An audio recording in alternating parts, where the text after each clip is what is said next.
तो दोस्तों, अगर आपने अभी तक कुछ नहीं पढ़ा और थोड़ी देर बाद आपकी बोर्ड परीक्षा है 2024 की, तो देखो आज के इस वीडियो में मैं यही बताने वाला हूं कि आपके सामने जैसे ये पेपर आ गया, ये पेपर सब लोग दोगे हिंदी का 2024 का। तो अब अगर ये आ गया, आपको कुछ नहीं पता इसमें, तो अब आखिर आप किस तरीके से क्या करोगे जिससे कि देखो, मैं ये नहीं कहूंगा कि इससे 90 आ जाएगा, क्योंकि आपको ही पता है पूरा साल मेरा जा चुका है, हर चीज हो चुकी है। लेकिन हाँ, इतना जरूर कहूंगा कि 80 से 85% आप पा सकते हो। अब कहोगे भैया क्या कोई मजाक हो रहा है? 80 से 85% नहीं, बिल्कुल मजाक नहीं, एकदम रियल बात बता रहा हूं। बस यूज क्या करना पड़ेगा, क्या चीजें करनी पड़ेंगी, जो मैं इस वीडियो में बताऊंगा। जो बच्चे यह वीडियो भगा भगा के देखेंगे, मैं बताता हूं, वो लोग नहीं समझ पाएंगे। पूरा वीडियो को देखना, जो चीज इसमें मैं समझाना चाहता हूं उस चीज को समझना, ठीक है। मेरे सामने यहाँ पर पेपर है, मैं ऐसा मानूंगा कि मुझे इसमें से कुछ नहीं आता, और देखना आपके सामने ही मैं सॉल्व करूंगा, जिससे कि मुझे 80 से 85% नंबर मिल जाएंगे। तो ये आखिर मैं किस तरीके से करूंगा? अब ऐसा तो नहीं कि मैं यहाँ पर बहुत बड़ी चीज करने वाला हूँ, नहीं, जो चीज करूंगा वो सारी चीजें आप लोग भी कर सकते हैं। आपको बताऊंगा कि कैसे करना है। और उससे पहले आप लोगों को बता देता हूँ, प्लीज इस वीडियो को इतना ज्यादा शेयर करिएगा अपने दोस्तों के पास, आपके जो भी रिलेटिव में है, दोस्त है, मतलब जो भी बोर्ड एग्जाम दे रहे हैं 2024 में, उनके पास शेयर करिएगा, ताकि वो लोग भी इस वीडियो को देख पाए और अच्छे से समझ पाए। तो चलो हम आगे बढ़ते हैं। देखो ऐसे पेपर आएगा। अब देखो सब, और ये देखो कॉपी भी मैंने ली है, अब इस पर आपको लिख के बताऊंगा। सबसे पहले क्या करना है, पेपर को थोड़ा सा ऐसे करना है साइड में। जैसे पेपर को साइड में करोगे, आपको अपनी ये जो स्केल है ये ले जानी है, ठीक है। इसको क्या करना है, इससे एक लाइन खींचनी है। अब लाइन कैसे खींचोगे, देखो इस तरीके से करना, और ऐसे यहां से ना ये ऐसे लाइन खींच देना, ये इस तरीके से। देखो ऐसे हमने यहां पर लाइन खींच दी। ऐसे लाइन खींचने के बाद थोड़ा सा और आगे जाना, यहाँ पे आना, फिर देखो यहाँ पे फिर एक ऐसे लाइन खींच देना, मतलब कि 2 लाइन यहाँ पर खींच देनी है, ठीक है। ऐसे लाइन खींच देनी है। अब इससे क्या होगा कि कॉपी थोड़ी और आपकी सुंदर बन गई। आपको कुछ नहीं आता उससे नहीं मतलब है, पहले थोड़ा सा कॉपी को अट्रैक्टिव बनाइए, 1 मिनट निकाल के। इतना बना। अब अगर ऐसे कॉपी जाएगी एग्जाम के सामने तो उसको अच्छा लगेगा। अब बहुत सारे बच्चे गलती करते हैं कि एक पटरी लाइन इधर खींच देते हैं, तो वो बिल्कुल भी नहीं करना है। अब देखो आपको अपना पेपर लेना है, और मैं आपको बता दूं कि पेपर में 20 अंक के, देखो क्या है, 20 अंक के बहुविकल्पीय प्रश्न पूछे जाते हैं, मतलब कि ऑब्जेक्टिव क्वेश्चन पूछे जाते हैं। तो वो ऑब्जेक्टिव क्वेश्चंस आपको पहले छोड़ देने हैं। ऑब्जेक्टिव क्वेश्चन अभी नहीं करना है, अभी मैं बताता हूं कि उसका क्या करना है। 20 नंबर के जो ऑब्जेक्टिव क्वेश्चन है उसको छोड़ देंगे। अब देखो क्या करते हैं, अब आ जाएंगे यहां पर, पलटेंगे, और पलटने के बाद देखो आता हमारा खंड बा। अब ये जो खंड बा है, अब देखो यहां से मेन चीजें शुरू होती है। ये जो आता है 50 नंबर का, यही आता है पूरा खंड बा में, जिसमें गद्यांश पद्यांश ये सब चीजें होती है। तो चलो मैं आपको बताता हूं कि अब अगर आपको ये नहीं आता तो कैसे करना है, कैसे नंबर लाने हैं। जैसे यहाँ पर लिखा गया खंड बा वर्णात्मक प्रश्न, तो ऊपर डाल सकते हो खंड बा। तो देखो ऊपर खंड बा डालो, नहीं तो देखो ये 21 नंबर क्वेश्चन है, तो ऐसे डालना प्रश्नोत्तर संख्या 21। जैसे 21वां क्वेश्चन है, तो ऐसे फिर पेन लेनी है, पेन से यहाँ पर अच्छे से लिखना है प्रश्नोत्तर संख्या 21। देखो काली पेन से लिखना है। मैं जैसे जैसे बता रहा हूँ सिर्फ यही तरीका यूज करना, और आप अपने रिजल्ट को देखकर हैरान हो जाओगे। क्या लिखेंगे यहाँ पर, प्रश्नोत्तर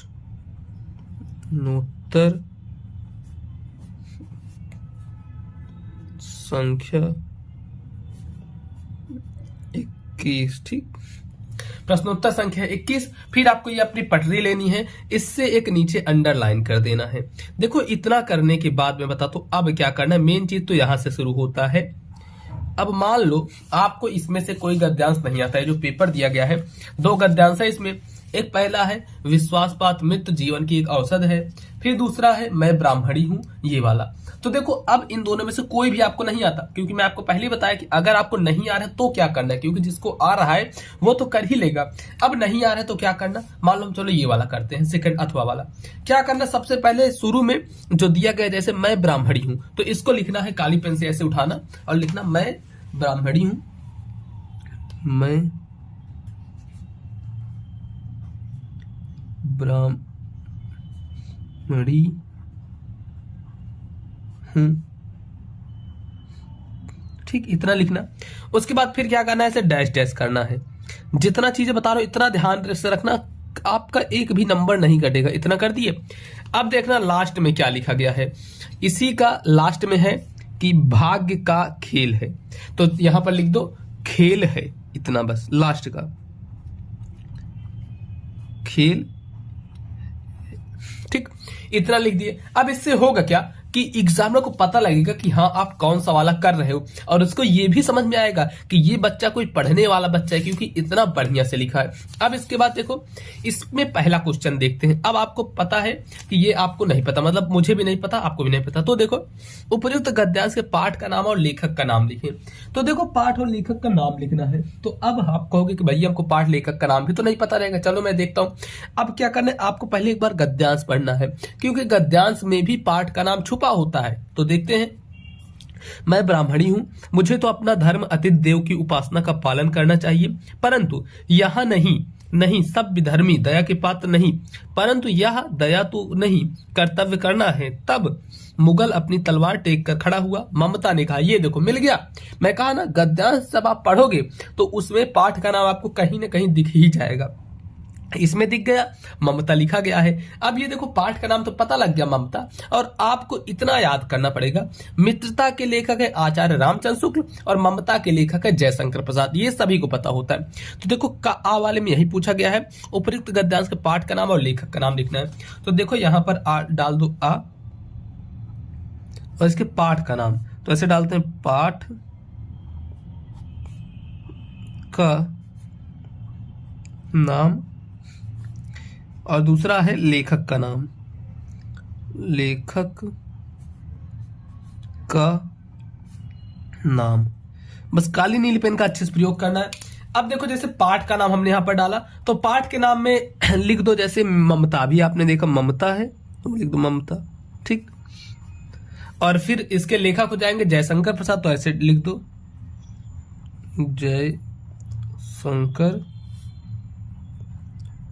प्रसाद, ठीक, इतना हमने लिख दिया। अब देखो, इसके बाद क्या है, सेकंड नंबर, जो कि गद्यांश के रेखांकित अंश की व्याख्या। अब देखो, यहां पर आपको व्याख्या तो बिल्कुल नहीं आती, अब इसको कैसे करना है ये भी बता देता हूं। तो आपको डालना है बा, और उसमें हेडिंग डाल देनी है व्याख्या की। देखो, मैं बता रहा हूं, जैसे सिर्फ ऐसे ऐसे ही करना है, बा डाल दिए और इसमें डाल दो व्याख्या, ठीक, ऐसे हमने व्याख्या डाल दिया। अब देखो, इतना करने के बाद अब जो रेखांकित अंश, मतलब जैसे मैं ब्राह्मणी हूं के नीचे देखो ये रेखा किया गया है, इसी की व्याख्या करनी है। अब देखो, अगर आपको व्याख्या नहीं आती तो सिर्फ शुरू में लिखना है लेखक कहते हैं कि, लेखक कहते हैं कि, या फिर डायरेक्ट लिख सकते हो कि प्रस्तुत पद्यांश में मैं ममता कहती है मैं ब्राह्मणी हूं। बस यहां से देखो, मैं बताता हूं कैसे, ऐसे लिखना है, प्रस्तुत गद्यांश में, गद्यांश है ना, ऐसे लिखना है, प्रस्तुत गद्यांश में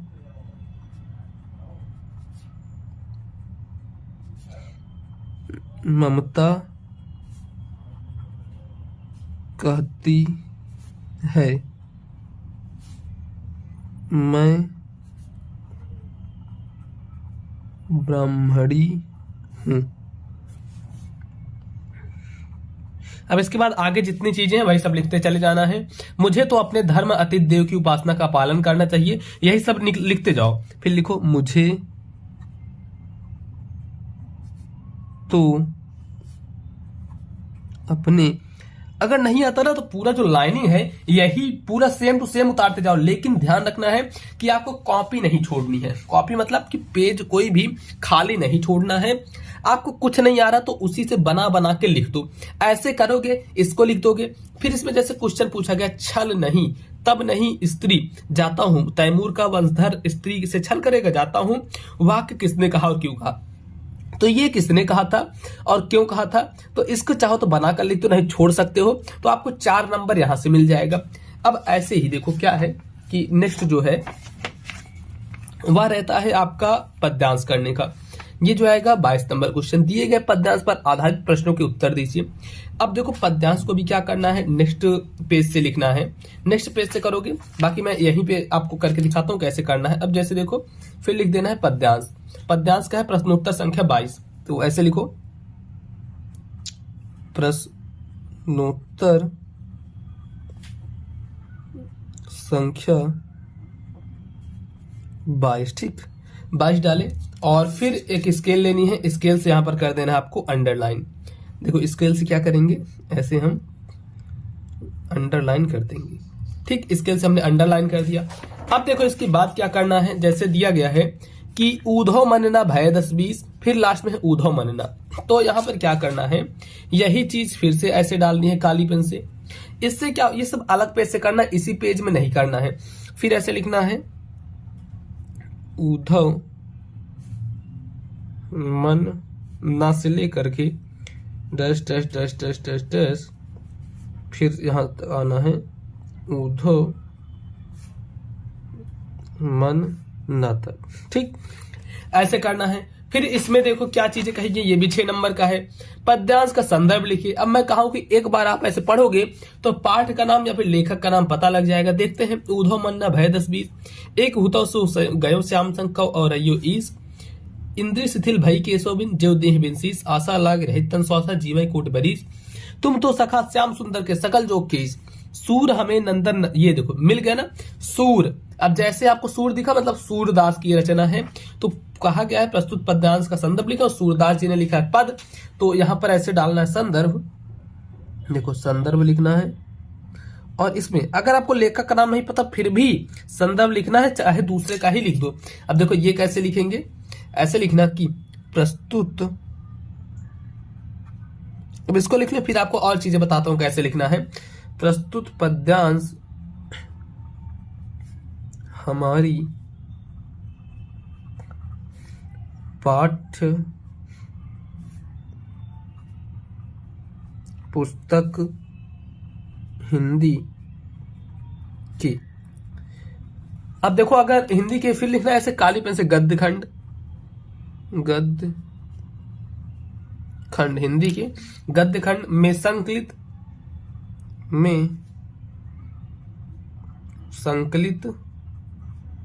अब ये पद पाठ से लिया गया तो पद को क्या करना है, ऐसे काली पेन से लिखना है। पद नामक पाठ से लिया गया है, नामक पाठ से लिया गया है। अब आपने देखा इसके रचयिता कौन है, तो ऐसे लिखो इसके रचयिता सूरदास है, तो ऐसे लिखना है कि सूरदास है। ठीक, अब ऐसे लिखोगे बताओ मुझे कौन आपका नंबर काट सकता है, और इसमें क्या हमें कुछ चीज देखने की जरूरत पड़ी नहीं। अब ऐसे ही इसी के क्रम में हम बढ़ेंगे आगे और देखो अपने नेक्स्ट पेज पे आएंगे। ठीक, अब ऐसे कर लेना आप, देखो गद्यांश भी कर लोगे और इसी टाइप से रहेगा, ये संस्कृत का गद्यांश भी रहेगा और संस्कृत का पद्यांश भी, तो ये भी ऐसे ही बना के लिखना है। फिर जैसे आएगा खंडकाव्य। खंडकाव्य क्या है, हर जिले के हिसाब से अलग अलग होता है, आता है तो ठीक है, नहीं आता फिर भी लिखना है, भले ही अपने मन से बना के लिखो। आपने कुछ चीजें पढ़ी होंगी, कुछ चीजें जो पढ़े उसी को लिख देना। ठीक, अब देखो आगे जो रहेगा जीवन परिचय। अब देखो जीवन परिचय का क्या करना है उसको मैं बताता हूं। जैसे 26 नंबर क्वेश्चन है कि का वाला 5 नंबर का था जीवन परिचय, दिए गए लेखकों में से किसी एक का जीवन परिचय लिखना है। तो ऐसे डालना सबसे पहले प्रश्नोत्तर संख्या 26, और उससे भी पहले क्या इधर लाइन खींच लेनी है। थोड़ा एग्जामिनर को दिखाना है यार कि हाँ हम अच्छे स्टूडेंट हैं, हम अच्छा लिख लेते हैं, तो ऐसे लाइन खींच देना। देखो लाइन खींचने के बाद इतना लाइन खींचना और फिर लिखना है प्रश्नोत्तर संख्या, क्या लिखना है, प्रश्नोत्तर संख्या 26 नंबर था ना, तो ऐसे डाल देना कि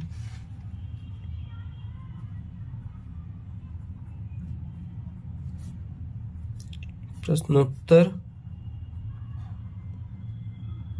संख्या 26। ठीक, इतना हमने डाल दिया यहाँ पर प्रश्नोत्तर संख्या 26, और उसके बाद ये ऐसे कर देना है,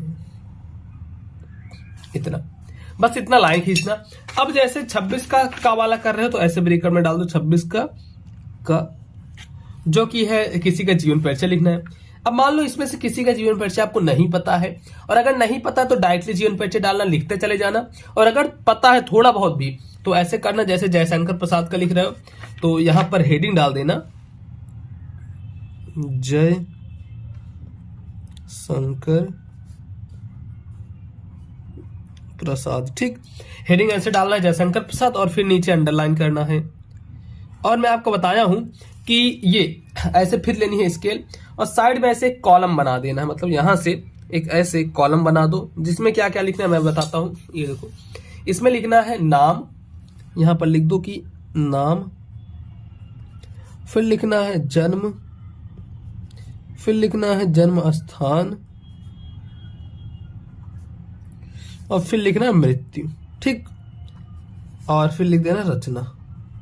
अगर पता है तो, नहीं पता है तो क्या करना है, डायरेक्टली जीवन परिचय, ये जो जीवन परिचय ये इसको लिखने के बाद भी यहां पर लिखना पड़ेगा, ऐसे डालना जीवन परिचय और हर चीजें नीली पेन से ही लिखते चले जाना है। जैसे लिखो कि हिंदी के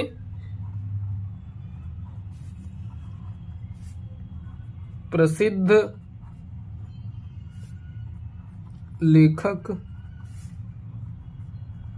जयशंकर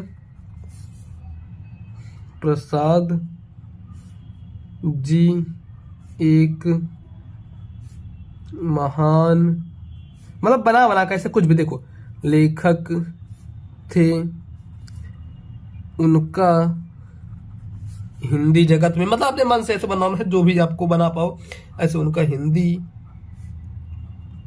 जगत में बहुत बड़ा योगदान रहा है। कुछ भी आपको ऐसे ऐसे बना बना के लिखना है, मतलब एक पेज भर देना है। अब क्या है, 5 नंबर का है तो आपको इसमें से 3 नंबर तो मिल ही जाएगा। अब देखो ऐसे लिखना है और लास्ट में क्या करना है कि रचना डालना है, ऐसे देखो रचना। ठीक, और इनकी जो प्रमुख प्रमुख रचनाएं हैं, रचना कौन कौन सी है इनकी, जैसे रचना मान लो चंद्रगुप्त है, चंद्रगुप्त, फिर है स्कंद गुप्त। तो इस टाइप से इनकी ऐसे रचनाएं आपको लिख देनी है। इससे क्या होगा कि हाँ नंबर थोड़ा अच्छा मिल जाएगा आपको, और भले 5 नंबर का है तो आपको इसमें से 3 नंबर तो मिल ही जाएगा। अब ऐसे करके लिखना है। मेरा कुल मिला के इस वीडियो के माध्यम से आपको ये बताना था कि जितने भी, देखो इसमें से जितने भी क्वेश्चन आते हैं, कोई क्वेश्चन आपको छोड़ना नहीं है। भले ही कुछ भी लिखो उसमें, वही क्वेश्चन उतार दो, उसी क्वेश्चन से पेज भर दो। बस नीली काली पेन का थोड़ा सा इसे यूज करना है, थोड़ा सा इसे इस्तेमाल करना है, बाकी पूरा पेज भर देना है।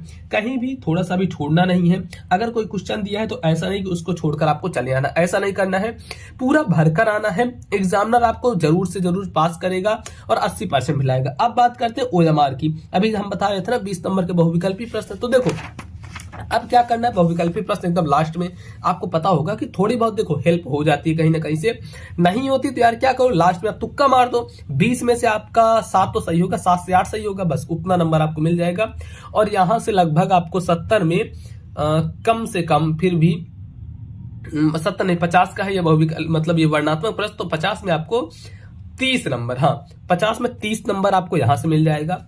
और 30 के बाद यहाँ पर मतलब 7 से 10 नंबर उधर, 40 नंबर चाहते हैं, हाँ 70 से 75% ऐसे आ जाएगा।